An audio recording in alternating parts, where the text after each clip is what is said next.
Paid for by Save Juneau, P.O. Box 32142 Juneau, Alaska 99803 Molly Duval Chair. Top contributors Wayne Coogan, James Wilcox, and Robert Jacobson. Hello, it is Alex Sargent, and this is Did You Know Juneau? And we have Laura Martinson McDonnell, who is running for an area-wide assembly seat. Yes. Perfect. Nailed it. So competitive. Woo! All right, so first up, we're going to have Laura tell us a little about herself and what qualifies you to represent us on the assembly. Well, I'm born and raised in Juneau, and I have been engaged in civics in Juneau for years and years and years and years. What really got me involved was during the pandemic. I own a small business in tourism, and I was appointed to the mayor's task force, the Economic Stabilization Task Force.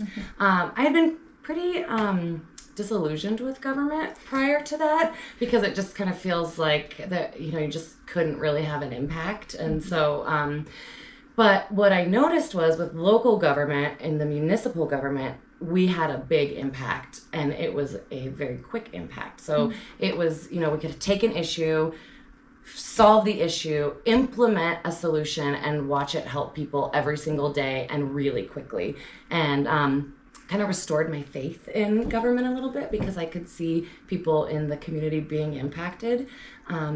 I've been on student council since I was in the 3rd grade, so that to me was really important. That there's still government out there that you can participate in with, and still be honest and tell the truth and still have an opportunity to maybe get elected without having to sell your soul. And I've worked in the private sector for 25 years, and in doing that, got my BA in business administration and then my master's degree in business administration. And so, of course, that I feel like that kind of expertise is something we really need on the assembly right now because that goes right in hand with being efficient and effective and balancing a budget. And I know that the pace of government is always different than the private sector, but I feel like we could do a lot of, the municipal government could take a lot of notes from the way that the private sector operates. Oh, yeah. And I would love to just get in there and get my hands on that. So we all love living in Juneau, which you pretty much just said in so many ways, but it's expensive. Save Juneau is concerned about the cost of living.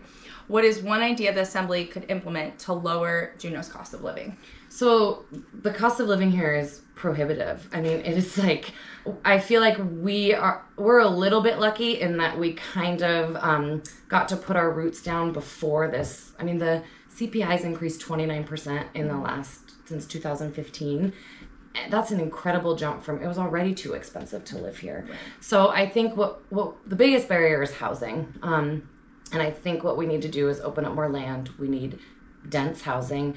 But, if you look at the economic study that JEDC just did, they did it for short-term housing rentals. But what we found out was it's not necessarily short-term housing rentals at all that is the issue. It's we've got all these empty nesters that are living in these giant houses. You have 2 people living in a 5-bedroom house because there's nowhere for them to go. So this idea that we don't just need affordable housing. That's like affordable to who? We need workforce housing, we need entry-level housing, but we also need space to move around in the market. So those people have somewhere nice to go. They can vacate those homes, let families get back in there. And it's just supply and demand. We need to increase supply so that the market can loosen up. And when you increase supply, the price goes down. One thing we really need to do is help incentivize developers because right now it's so expensive to develop. It's always been, but those developers have to put in all the infrastructure before they can even get started. So they're investing millions of dollars to put in streets and sewage and sidewalks. And then the permitting process is so inconsistent, they have no idea how long it will be before they have a return on that investment. And so if you're a developer, I mean, who wants to just dump millions of dollars into a project when you don't know how long it's going to be before you see a return? So if we can open up that market, open up some land, incentivize those developers to come in and start developing, increase our supply, the price will go down and there'll be more room at all income levels, at all age levels for everybody to try to get some roots down here. I really don't want to lose our senior population either. So Actually, I'm going into that workforce here with this next question. At both the state and city level, as well as the private sector, there are tons of vacant open positions in Juneau's workforce. Why can't Juneau attract more people to live and work here? Well, we're competing in a national market. So it used to be that young people wanted to come to Alaska because they could come up here for a really high wage, and it was a sacrifice, but they would just give it a shot for 2 years in their minds, make a bunch of money, and then leave. And they would come up, fall in love with it, then stay here. But our wages haven't increased along with the rest of the nation. So there's no incentive for young people to come up here and get started because wages are higher everywhere else. How do you see the roles of the assembly member and the city manager, which is hired by the assembly? So this is something that, this is one of the things I didn't know until I didn't know when I started getting involved. And you look at how each city manager has approached their position differently. Yeah. So in the charter, we do have a city manager led municipality, but the city manager is not elected. Mm-hmm. And I think it's really important that the city manager, they provide guidance. They are providing maybe recommendations to the assembly, but ultimately the assembly is elected by the people, mm-hmm. and the assembly should be leading those decisions. And we have a vacuum of leadership, I think, in the actual assembly. And so without that, the city manager has a lot of power.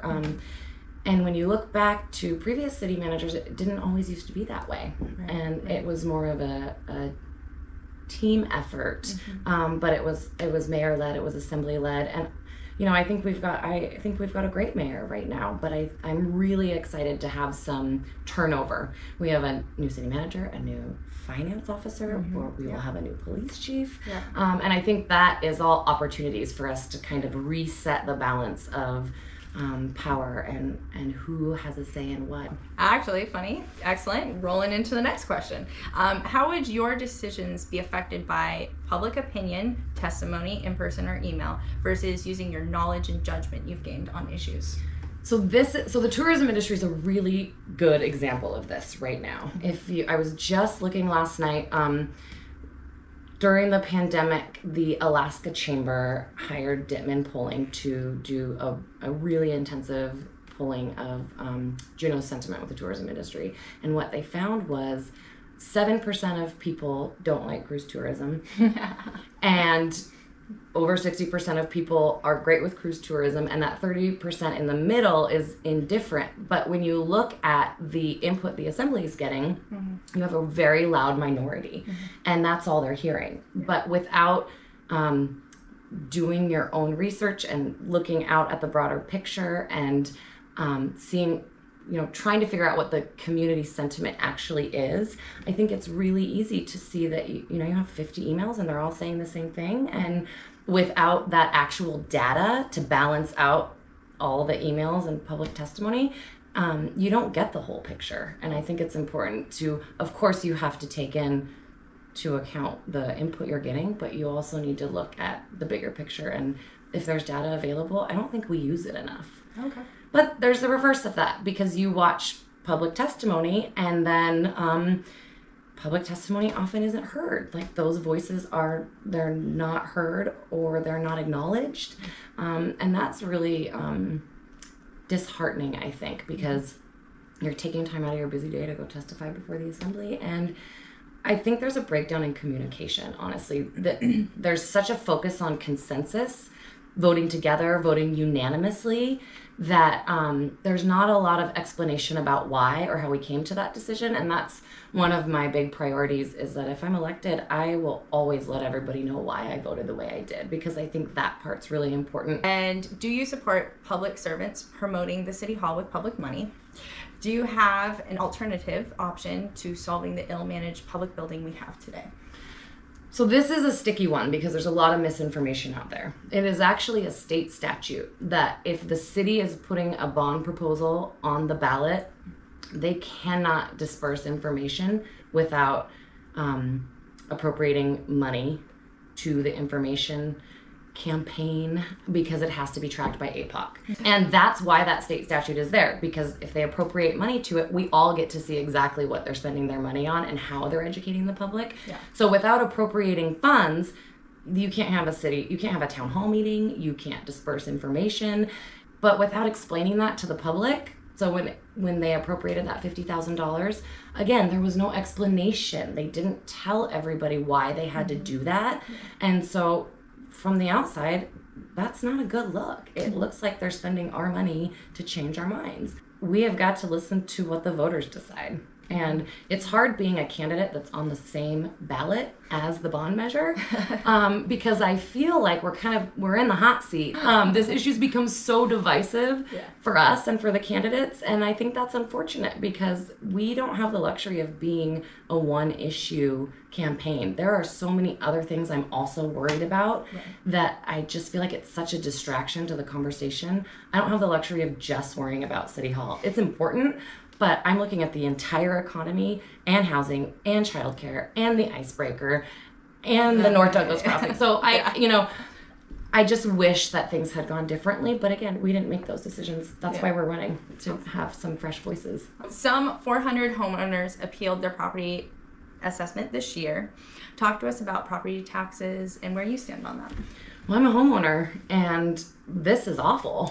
I mean, this is really rough. And then you have the VRBO conversation at the same time, where it's like, I have a really hard time with the city telling property owners what they can do with their property when we're just trying to pay our mortgages and our property taxes. And so those two, for me, go hand in hand. But property taxes are way too high. They've increased 41%. And we don't have a lot to show for it because our city services are underfunded and the budget reserves are too high. They're higher than the charter intended them to be. We should not have a savings account that is this large when the public can't afford to pay their bills. So I think there's room to lower the mill rate even further. But what I really think needs to happen is we need to go line by line down that budget and figure out what our priorities are and get rid of the things that don't have a measurable return for the citizens, because if we can't figure out how to pay for our priorities, we're going to have, it just gets more expensive. The longer you leave it, the longer you ignore it, the problems get more expensive to fix. We have a lot of revenue sources. There's like a million different ways you can hit that from a bunch of different angles. So I realize you can only lower the mill rate so much because we don't want a structural deficit, but we have underestimated our sales tax for years and years and years. We've underestimated completely what the sales tax on website sales were going to be. And so we have these revenue streams that we're not using, and I just feel like there's no reason for us to be paying these property taxes 40% higher. No one's wages have gone up that much. No, definitely not. If you could make a promise to the voters that you would swear not to break, what would it be? Ooh. I know. I promise that you will always know why I voted the way I did. And I feel like that's really important. Even if we disagree, that your opinion is valid and it's important. And I feel like there's a lack of middle ground right now. We're never going to agree on everything. That's never going to happen. But if we do disagree, I promise that I will do my very best to articulate why I disagree and why I really feel that what my decision was the best one. I feel like the voters deserve that. Perfect. Do you have any final statements for us? So as a young person in this community, I think that I want to protect this economy. I think it's the most important thing we've got. And I feel like part of what's happening is our economy has changed a lot in the last 20 years. We are no longer just a government town.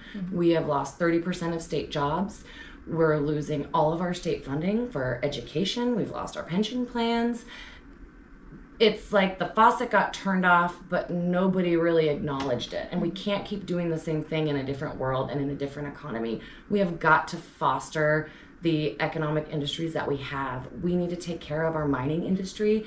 If we had affordable housing, if we gave those miners what they needed to actually live here, we would have a really skilled workforce with high-paying jobs, not flying in and out of Juneau every 2 weeks. They would stay here. If we were really managing tourism and taking care of that industry, it would be sustainable for the next 30 years. And we've got to figure out a way to get that icebreaker here. We're almost out of time. We have only 3 years before they want it operational in 4 years. I was just meeting with Senator Sullivan's staff last week, and they're like, you guys better figure it out, because there's, $300 million of outside investment coming into our community. We can't miss opportunities like that. So I've always been in the private sector, so that's really exciting to me. It's actually a positive thing that we have all these economic opportunities, but we have to recognize that our economy is changing, and we have to change with it. Your job, Juneau, is to vote. Your ballot will be mailed out September 14th and should hit your mailbox by September 16th. So your job is to vote. If you are uncomfortable dropping your ballot in the mail, there are some in-person locations. Find out where they are. Don't make the excuse. Vote, vote, vote. That's all that we have for today and with Laura. So thanks so much.